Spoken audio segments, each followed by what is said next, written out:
Okay, for further analysis, let's bring in now former Victorian Liberal Party President Michael Kroger and former Labor Minister Graham Richardson. Welcome to you both, as always, on a Wednesday.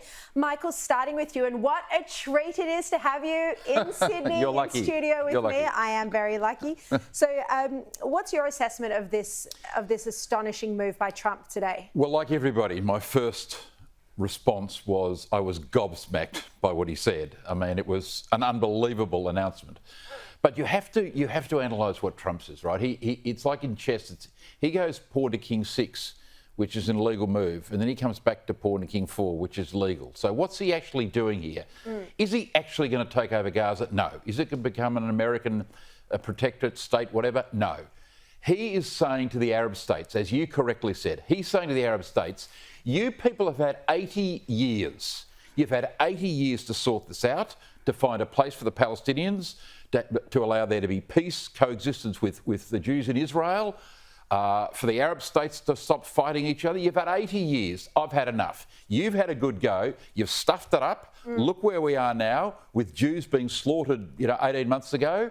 It's now Gaza is a hellhole, and I'm now going to, push my pawn down the board. So what's going to happen? What's going to happen? As you say, Saudi Arabia, the Jordanians, the Egyptians, the Qataris, probably the Abraham Accords, 4 countries, maybe even the Syrians to keep the peace, will all come in. There will be a multinational peacekeeping protectorate government, etc., in Gaza. The Americans may not even need to be involved. But this is what he's saying to the Arab states. You've had enough. You've made a complete hash of it. I've had enough. That's what he's done. I think that is also the most likely, as I've already said. Richo, what do you think? Do you think we're going to have a Trump tower on the Gaza Strip, or do you think, this is a negotiating tactic to get the Arab nations on board? I think it's probably a negotiating tactic. Mind you, I'd love to see a Trump tower on the Gaza Strip. I think it would be fabulous. And I wouldn't put anything past him.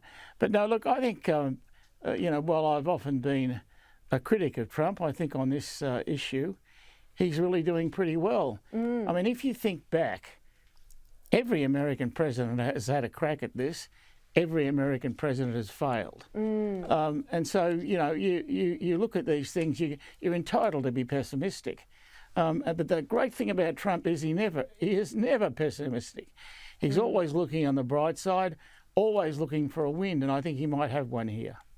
Yeah, it's a good point you make about the past presidents. Bill Clinton once told me many years ago that his greatest regret from his time as president was the Middle East, that he couldn't bring peace to the Middle East. So, this would be totally legacy defining for Trump. The Abraham Accords already are from his first administration. I just want to bring you another piece of news from the meeting, Netanyahu and Trump. Netanyahu gifted Trump a golden pager. How funny is that? That's a reference, of course, to the top secret operation where Israel blew up Hezbollah pages, although they've never admitted to that. But now this is an admission of sorts. Netanyahu giving Trump a golden pager. And then Channel 12 reports that in Israel reports that Trump gave Netanyahu a photograph of the two of them, and Netanyahu's son has shared that photograph on social media, so I have seen a picture of that. I also want to show you very quickly the nightly front page tonight. It's a great cover by my good friend Chris Dorr, who doesn't want me to mention him, but great cover from the Riviera to the sea. Well, don't forget, Beirut was Paris in the Middle East 20 years ago. That was Beirut. Here's the other thing about what Trump's doing. There's going to have to be a Palestinian state. There's going to have to be a place for the Palestinians, okay, somewhere. Now, the Jordanians are going to have to come to be involved in Gaza because they've got 2 million Palestinians. They don't want any more. We know they've taken 0 Palestinians from Gaza. We've taken over 1,000. They've taken 0, the Jordanians. Yeah. But you look at the Jordanians, they've had trouble with the Palestinians right back to the murder of King Abdullah in 1951 at the Al-Aqsa Mosque, when their king was murdered by a Palestinian terrorist on the Temple Mount. The Egyptians don't want any Palestinians. They don't want the adjunct of the Muslim Brotherhood in Egypt. They've taken 0 refugees, as we know. And so you look around the other Arab countries, they haven't taken any either. So Trump's basically saying to them, if you're not going to take them, we'll take over here. And they're going to have to say, oh, no. Because Trump's saying, well, if you don't want the Palestinians, there'll be no state. So he's put the ball back in their court, and the Saudis is basically the notional leader of all of those countries. They're going to have to step up to the mark. They'll be one of the first countries, I would think, that is going to come in and say, we will help run Gaza. All right.